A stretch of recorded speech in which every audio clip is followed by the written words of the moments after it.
How do you stop making excuses? This is actually pretty simple. And I said it the other day, and you have to realize, you have to know, you have to accept that all your excuses are lies. They are lies, all of them. Think about the things that you tell yourself, the lies you use to rationalize taking the easy road. Taking the easy road and leaving discipline behind. Think about them. Always something there to build a case on why you can't move on, why you can't grow to the next level, why you can't begin to manifest your greatness, why you can't begin to live life on your terms. Always something there to block you, to keep you where you are, and keep you from beginning to develop your true greatness. Always some fear. How do we handle it? And I'm saying that if you've been hiding out behind but, if you've been using the fact that you don't have enough money or you don't have the education, take it head on. Go get the education. You don't have time. That's a lie. You don't have support. That's a lie. You don't know the best way. Or you're too old, or you're too young. Of course you're too old or too young. Lie. And there's, you're too busy. Sure you are. That's a lie. And you're too tired, or you're too sore, or you're just plain not feeling it. Lies, lies, lies. And the list goes on and on and on. And it doesn't stop if you don't make it stop. What happens is about the same. You might put that in parentheses here. Same. What people do, that's what's different. Everything can happen. Anything can happen. But it's not the happenings. It's what you do about it. Somebody says, yeah, but you don't understand the disappointments I've had. Come on. See, a lot of people pretend that they want more out of life, but all you have to do is watch their actions. People tell you, oh yeah, one day I want to have a restaurant. See, they're pretending they want to go into business for themselves. They're not serious. How can you tell, Les? Watch their actions. Watch what they're doing. The proof is in the pudding. So if you want to do something, if you thought about something you want to do, take it head on. Decide that you're going to start looking at it, start doing research on it, start tackling it, start becoming involved in whatever and wherever it might lead you to begin to explore the possibilities in that particular thing that you're seeking, so that you can begin to learn all you can about it. So recognize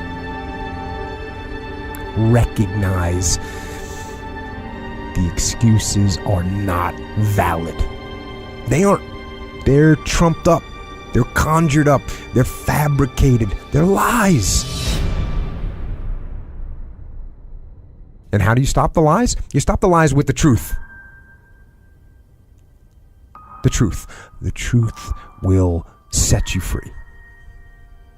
The truth will stand, and the truth will deliver you from procrastination and laziness and the downward spiral that comes with a lack of discipline.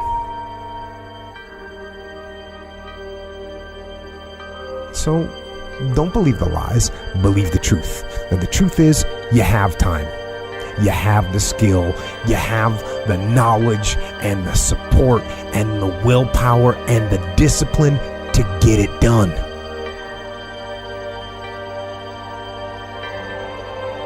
So cast out the lies, burn them down, and listen to the truth. Then live the truth and go out and get it done. Decide that you're going to face it, that whatever shortcomings you have, that you're going to strengthen yourself there. Whatever training that's required, that you're going to go get that training, that you're going to get started right now. George Washington Carver would say, do what you can, where you are with what you have, and never be satisfied. Always strive to be more than that which you are. Yeah, don't get satisfied with yourself. Always know that wherever you are, you can enjoy more, that you deserve more. Most of us go through life pretending that we're satisfied where we are, pretending that everything is okay, pretending that we don't have any special goals or ambitions or desires, when really deep down inside we do really want more. But most people, you know what they do? Most people go through life quietly and safely, tiptoeing to an early grave. Find out what it is you want and go after it as if your life depends on it. Why? Because it does.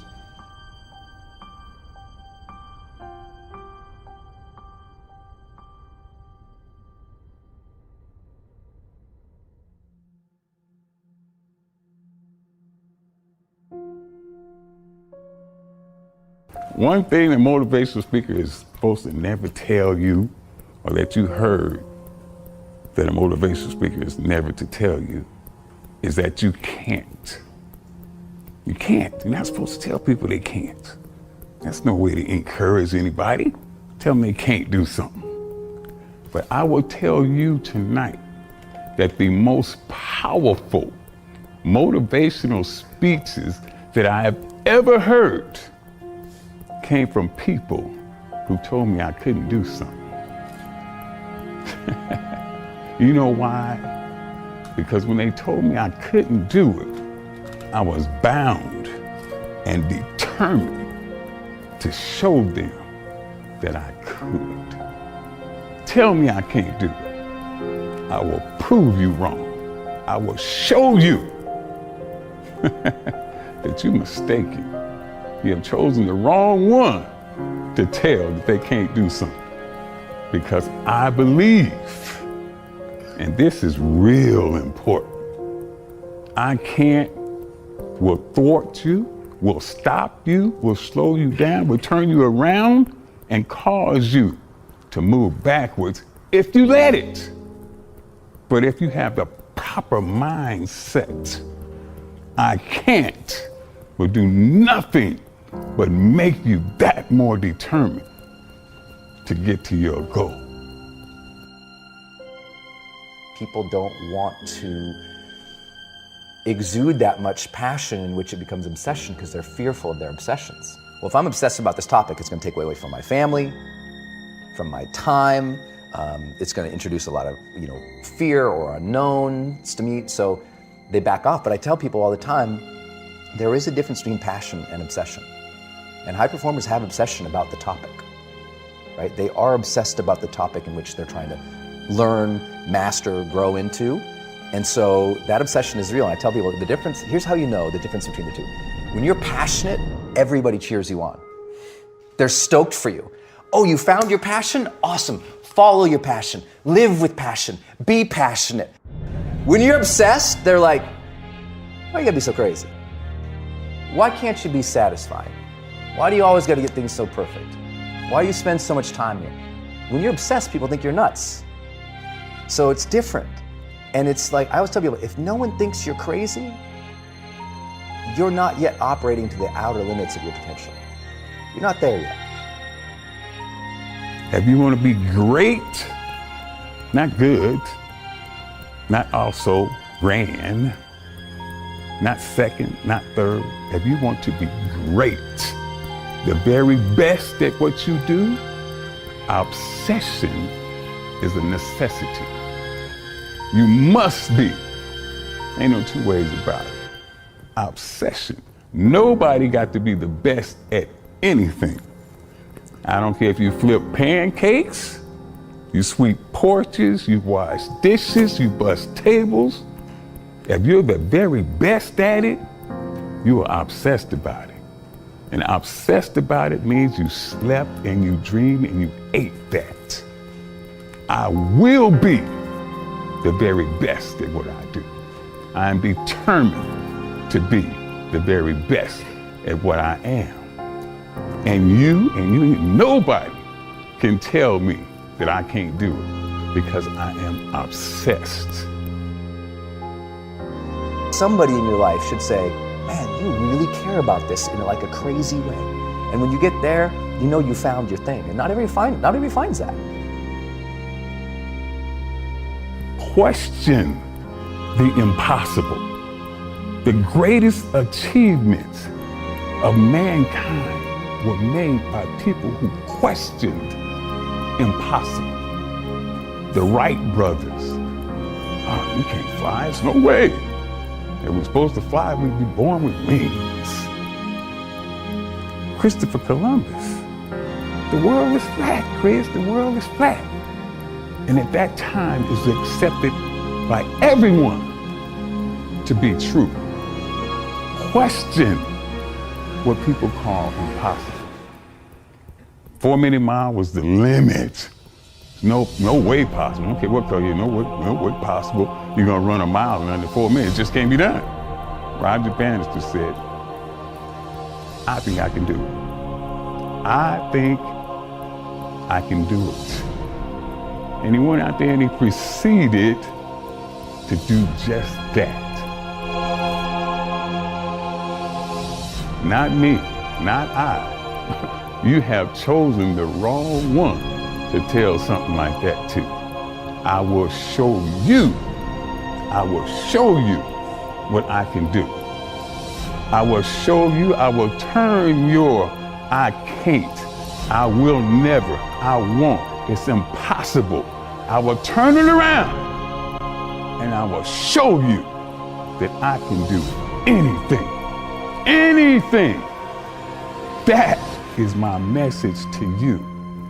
Let the I can't fuel your fire.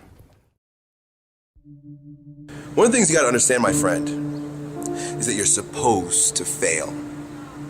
You're supposed to fail, because failure is the stepping stone to success. It's not just cliche. Failure is an experience that lends to wisdom that ultimately makes you a stronger version of yourself. Like, until I make my dreams become a reality, I'm not quitting. I don't care how much money I have to invest. I'm gonna continue to do this until I become successful. All right, I've got a rule called the show up rule, right? Somebody said you can pretend that you care, but you can't pretend that you're there. The only way you can be there is to show up. And what I'm asking you to do for me, you'll never be a failure if you show up every single day. Every single day when I come, I show up and I let failure know failure is not an option. So what? It takes 12 years to get it forward. Failure is not an option. So what? I put myself in a PhD program when I know that to be a great person in a PhD program, you have to read well, you have to write well, which are my two greatest weaknesses. But failure is not an option. Failure is not an option. You can't even let it sink into your brain, into not even a second. You have to know that this thing is going to work. Come hell or high water, whatever it is that I set out to do, it may not happen in 6 months, it may not happen in a year, it may not happen in 2 years, but at some point, my dream is going to become a reality. You know, I get asked a lot, what is the secret of achieving goals? How do you really quantitate it? How do you put it down so every day you know if you're going in that direction of success or maybe you're altered? And people are like, man, is it your genetics? Is it your potential? Is it, when it comes down to it, success has nothing to do with potential. It's all about the perseverance of somebody. I have not failed. I've just found 10,000 things that do not work. Right? And who wrote that?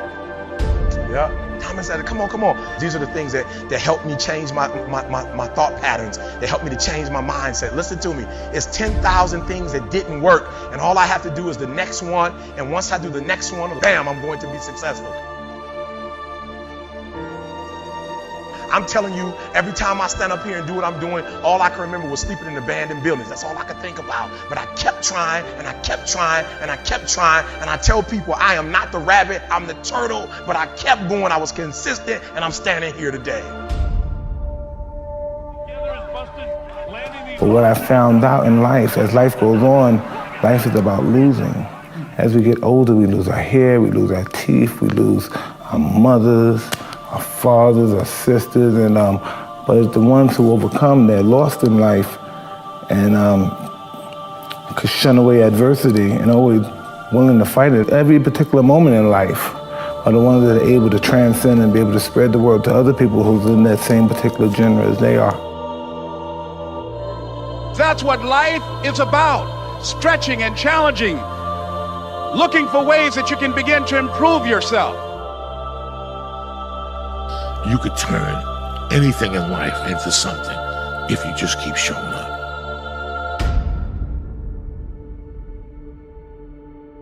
If you throw shit against the wall, eventually something will stick. You guys that have this potential, don't have this potential, you know, that shit dies. What continues to last forever is a perseverance to always show up. That's what champions do. Every single champion is the same as every ordinary person. The only differential is that they show up to the event every single day. They see failure as a learning curve. They welcome failure. You learn more from failure than you ever will from success. So showing up and getting knocked on your ass, finding the intestinal fortitude, stand back up and face that endeavor is going to be the overriding factor that makes a difference. Everything you do to the best of your ability. It doesn't matter what you're doing, it's the fact that you're doing it, so therefore it means something to you. It doesn't matter what you're born with, it doesn't matter your potential, how much, the silver spoon of money you have. All of that can be attained if you show up and you're willing to risk failure for success.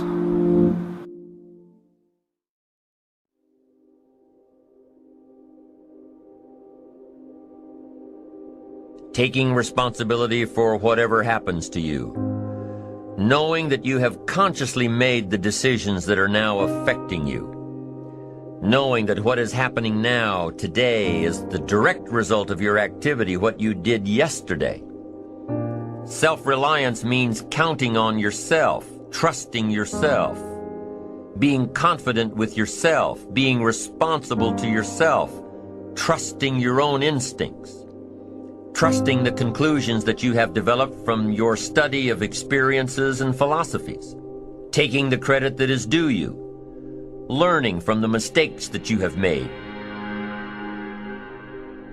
We hold on to this story that we kind of fabricate, we build in our lives that, about certain things, and that story is basically an excuse and a reason about why certain things didn't happen, why you weren't able to accomplish or do this. And maybe your story or your BS is I didn't have the time, or I didn't have the money, or there was traffic, or this happened to me because of this person, my boss, my family member, my parents, my brother, my sister, the country, the economy, etc. Right? We have these things, these external things that we blame, and these excuses and reasons that we have. It don't matter whose fault it is that something is broken if it's your responsibility to fix it. For example, it's not somebody's fault if their father was an abusive alcoholic, but it's for damn sure their responsibility to figure out how they're going to deal with those traumas and try to make a life out of it. Some people tend to blame others for their mistakes, blame others for their failures. Now what happens is every time that you do that, every time that you blame or you have an excuse or you BS yourself or have a story, you're giving away your power. You're basically giving away your power, and you have no ability to change what your current circumstance is. You have no power to change your life because you're putting it on something outside of yourself that you have no control over, right? You have no control of the external world in any way, right? You have influence at best, but you have 100% control over yourself, over your own mind, your own thoughts, your own actions, your own behaviors in your life. You have full control over that. You might be influenced by the outside world, but you're ultimately the person that decides everything in your life. As long as we're pointing the finger and stuck in whose fault something is, we're jammed and trapped into victim mode. When you're in victim mode, you are stuck in suffering. The road to power is in taking responsibility. Your heart, your life, your happiness is your responsibility and your responsibility alone.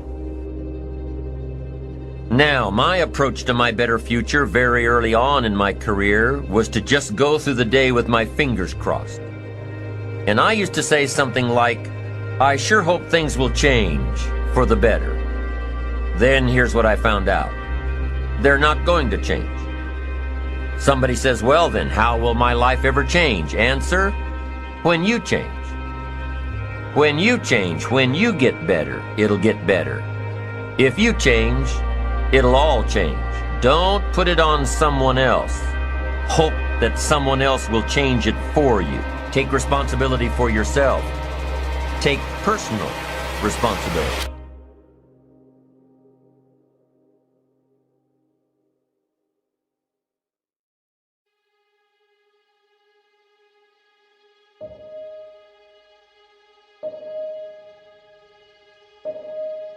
It's a constant storm to try to figure out what you're about, and you change.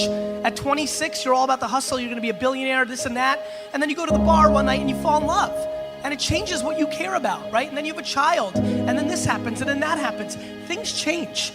You just have to always consistently try to figure out what's driving you, and not because other people are watching, and not because that's what your dad wants, and not because that's what you said was gonna happen, and it doesn't look like it, and your family's gonna judge you. You just have to be as real with yourself as possible, and that is a very difficult struggle, but when you're not, you create enormous vulnerability and unhappiness. Truthful conversations redeem people. Because if you come to a clinical psychologist whose worth is salt, you have a truthful conversation.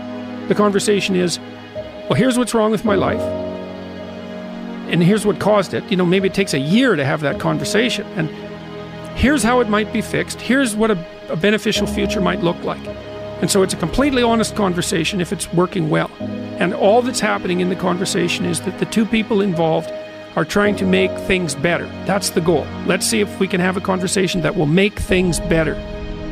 I think one of the factors in the resistance to these ideas of discipline and of taking responsibility for yourself is people recognizing that they're not doing that in their own lives, and they get upset, and instead of looking internally, they try to attack the thing that's upsetting them. They attack your message. They attack the philosophy behind it, rather than look internally and objectively and having some sort of introspective point of view where you go, okay, am I reacting to this because this resonates? Like I'm missing this aspect of my life?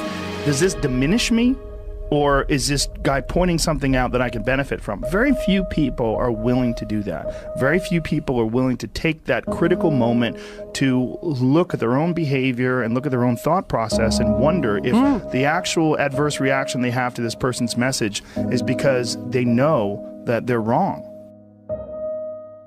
Start the process of becoming much more honest with yourself. It will help you make much better decisions, and it will help you in the long run. It may not taste as fun or as glamorous in the short term, but it will put you in a much better position. Stop doing the things that you know are wrong that you could stop doing. Right? So it's a fairly limited attempt. First of all, we're not going to say that you know what the good is or what the truth is in any ultimate sense. But we will presume that there are things that you're doing that for one reason or another you know are not in your best interests. There's something about them that you just know you should stop. They're kind of self-evident to you. Other things you're going to be doubtful about. You're not going to know which way is up and which way is down. But there are things that you're doing that you know you shouldn't do. Now, some of those you won't stop doing for whatever reason. You don't have the discipline, or maybe there's a secondary payoff, or you don't believe it's necessary, or it's too much of a sacrifice, or you're angry or resentful or afraid, who knows. But there's another subset that you could stop doing. It might be a little thing. Well, that's fine. Stop doing it and see what happens. And what'll happen is your vision will clear a little bit. And then something else will pop up that you will also know you should stop doing and that you could stop doing. And you could do that repeatedly for an indefinite period of time. And you know, that doesn't necessarily mean that you're going to ever be able to formulate a clear and final picture of what constitutes the truth and the good. But it does mean that you'll be able to continually move away from what's untruth and what's bad. And you know, that's not a bad start.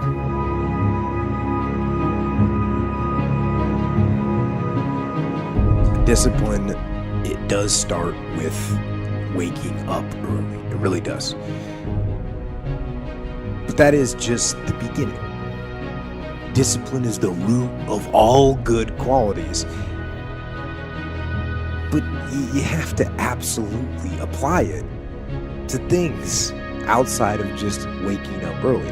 It's everything. It's working out every day, making yourself stronger and faster and more flexible and healthier. It's about disciplining your emotions so you can make good decisions. It's about doing the tasks that you don't necessarily want to do, but that you know will help you. And that's what discipline is. Discipline means taking the hard road, the uphill road, to do what's right.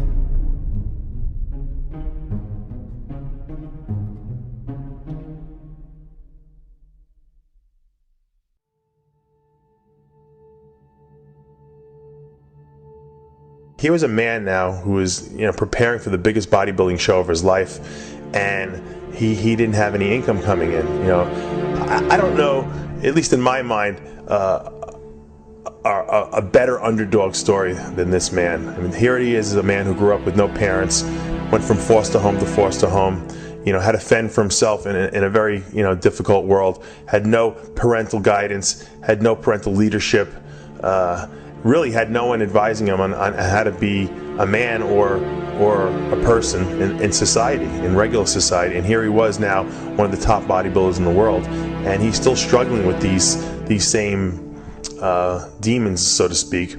While other bodybuilders, out there, all the competitors seem to be living in the lap of luxury, with high-paying contracts, high-paying magazine contracts.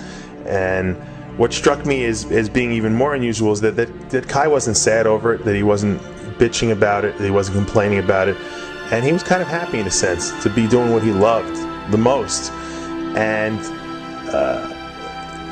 glad in a sense to be given the chance to do it, even given the Spartan conditions that he found himself in.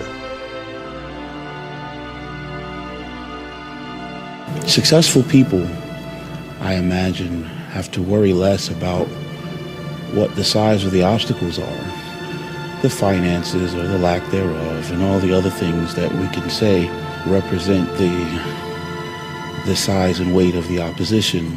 And what the successful person is going to aim to do, and what all of us that would like to be successful would probably want to adopt as a part of our philosophy, would be to worry less about the obstacles and fix our thoughts on the goal. Did you feel you was going to win this show coming here tonight? Yes. I still believe that the possibilities exist. I believe in infinite possibilities, and circumstances and situations don't say who the man is. It's what the man does in the face of these things that will, identify who he is. Mind is everything. If you don't believe you can do something, then you can't. If you believe that your father was a bum and he left you, or your mother wasn't any good, if you believe that your upbringing was substandard and therefore you have to walk around as a refugee from that crisis situation for the rest of your life, forever bearing the burden of that experience, then that will be your life. It's like you have to save your own life. Nobody's going to be able to save it for you. So we have to do what we have to do, no matter what it is. In the journey of getting in shape, it's a long run, right? The person who's standing at the end with their hand raised isn't the person with all the genetics. It isn't the person with the most potential. It's the person that has the greatest perseverance, that's always willing to get out. The difference between a champion and a loser is that they both fail. It's that the loser allows the failure to stand for life. With a champion, even though he gets knocked on his ass, finds the fortitude to stand back up, reface that endeavor until it becomes his favorite, until he wins. That's the difference. Champions get back up and do it again. And the difference between someone that's successful here or someone that's a spectator here is that a person that's successful, they believe in themselves so much, and their belief overrides any crowd's disbelief. What does that mean to you, this victory? It means everything. It means everything. It means you were right. It means that the people that didn't believe, they were wrong. It means that when you don't believe, you do yourself a disservice because it is wrong. So you got to believe. You got to believe in what you want to do. You got to believe in what you want to get accomplished, and believe that somehow, somewhere within yourself and in the universe around you, there are tools and resources that will be of aid and help the man that really wants to get it done.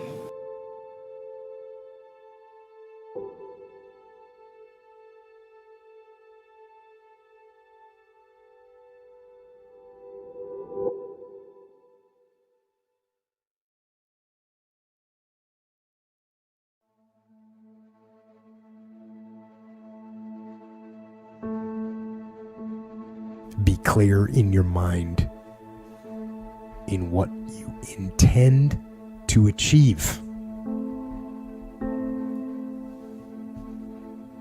Know what you are going to do. That doesn't seem like too much to ask. Certainly in war. And you wouldn't think it would be too much for people to ask in their lives either. But how often do we see people going through their lives without knowing what they are trying to do, without having any intent, without having a clear mission? I'm talking on an individual level. As a person, people go through their lives without knowing what it is they want to do, what they want to accomplish.